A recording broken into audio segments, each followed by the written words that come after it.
លាចដួងចិត្តខ្លាចជីវិតណាអត់ន័យខ្លាចស្រីធ្វើឲ្យប្រុសយំមិនមែនទេបងដួងចិត្តនៃខ្ញុំដូចកាលដែលក្រពំបើឃ្មុំក្រេបហើយមិនរីទៀតទេ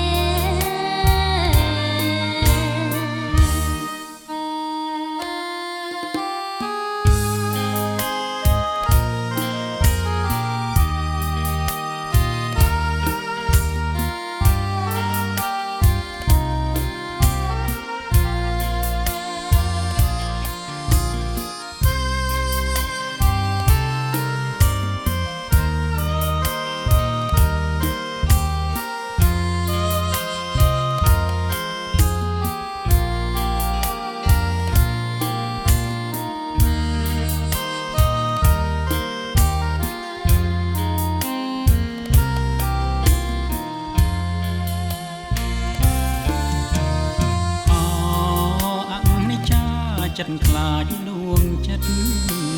ខ្លាចជីវិតណាអត់ន័យខ្លាចស្រីធ្វើឲ្យប្រុស